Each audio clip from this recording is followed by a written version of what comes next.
Grant Robertson. Mr Speaker, yesterday I was back in my old hometown of Dunedin, and as I walked along the streets and saw the familiar landmarks, the wonderful historic heritage and the haunts of my youth, I thought about how fortunate I am to have grown up in that city and indeed in this country, blessed as we are with incredible natural resources, talented and creative people, and a solid foundation laid by previous generations.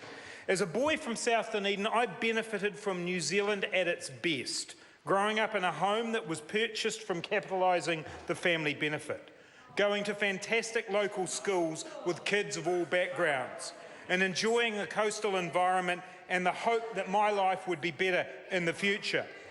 So I got to thinking yesterday, Mr Speaker, about the kids growing up in South Dunedin or South Auckland or South Waikato.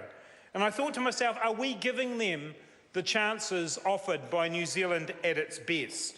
And sadly, the answer with the government we have today is that we're not. Because New Zealand at its best means that no matter who you are or where you're from, it's your talent and hard work that will define your success. But at the moment in this country, we seem to have delinked those things. Who you know is more important than what you know under this government.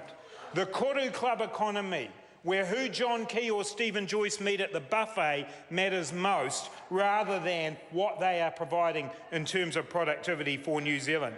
Where commercial fishers seem to get away with it and recreational fishers don't. Where Saudi sheep farms are the priority, not New Zealanders working hard.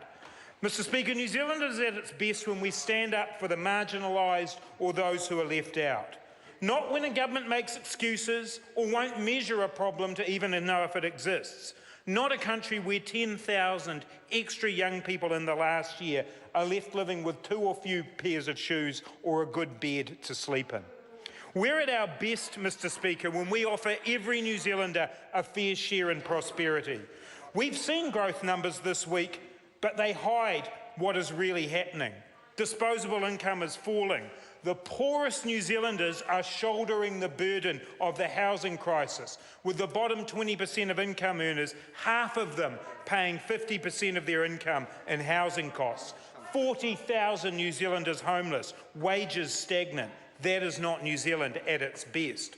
But we are at our best when we celebrate success and prosperity, and we all do and pay our fair share.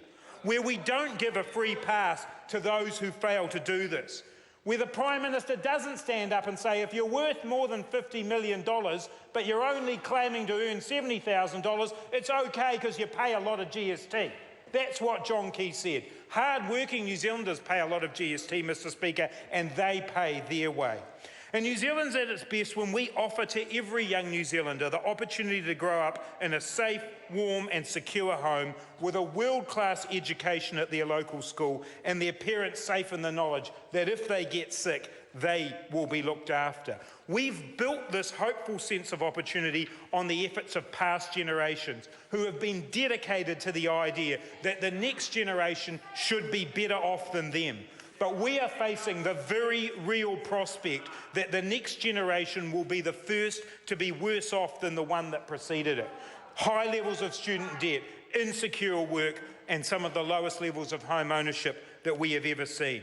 New Zealand is at its best, Mr Speaker, when people work hard, do the right things in their communities and know that there is a government that will back them, not be a disinterested bystander stuck in an ideological rut like this government is.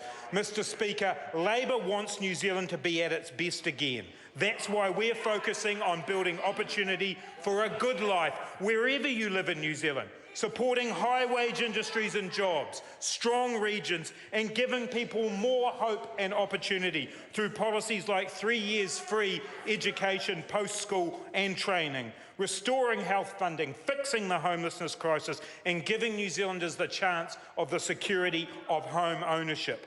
When I was in Dunedin yesterday, Mr Speaker, I was talking about the future of work.